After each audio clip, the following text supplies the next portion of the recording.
I'm in the mood to complain about some propaganda by the religion I was born into. So let's do it. What's a real friend? I have no idea. Let's have my favorite sports team, the New York Brainwashers, tell you. I just came up with that on the top of my head. Watch out for toxic friends.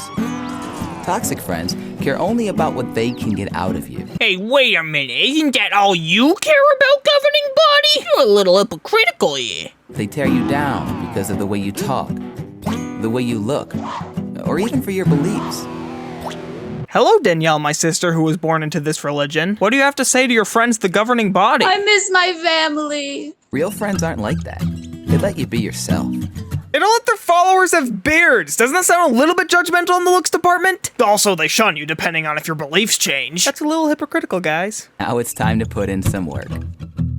That's right, work. But work is time that is not spent on preaching the word. The system is temporary. We have to work harder at getting to eternal peace. Oh, wait, that's why they're against having friends. You're gonna meet a lot of people in life. We really aren't. It'll be up to you to choose your friends. No, it won't. So choose wisely. Choose real friends.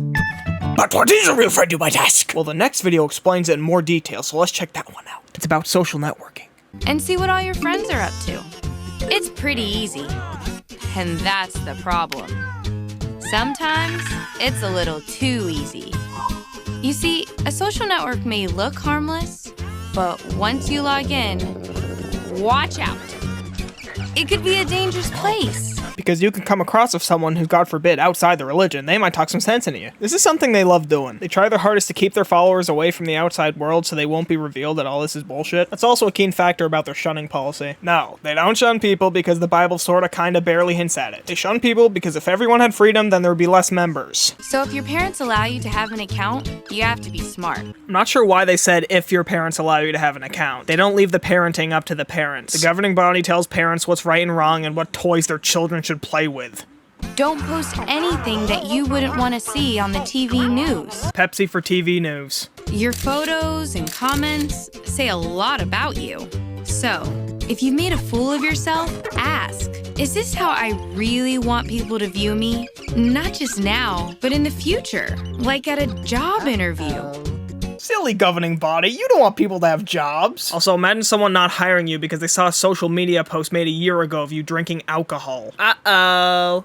At Proverbs 22:1, the Bible says, a good reputation is worth more than silver and gold. I know I'm just nitpicking at this point, but can you get a better narrator? She's tripping over her lines constantly. She sounds like she doesn't want to be there. You can afford groundbreaking salt CGI, but not Morgan Freeman to narrate. Don't let that delete key fool you.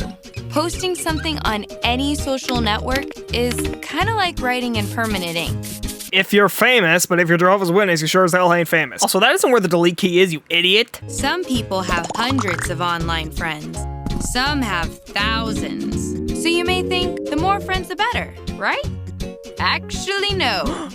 That kind of thinking can blow up in your face. How can someone have thousands of friends? There's no Kingdom Halls with that many people. Also, look at this. Why is there texture warping in a 3DO game? This isn't the PlayStation.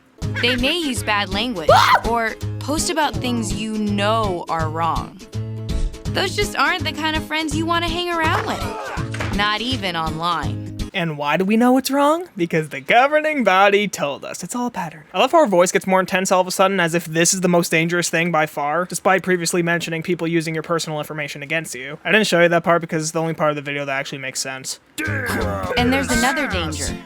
At Psalm 26:4, the Bible warns about people who hide what they are. They pretend to be someone they're not and may seem super friendly. But they could be dangerous. They could be fat people sending you curse words. And yes, I know that's not actually what they mean, but once again, her voice changed, as if this is not as important. You need to be picky. The safest friends online are ones you already know offline. There's one more thing to think about. It has to do with your time. Checking out the latest posts can be addictive. So let's set some limits. I don't need to listen to you. You're not my dad. Oh, wait. So the next time you log in, be smart.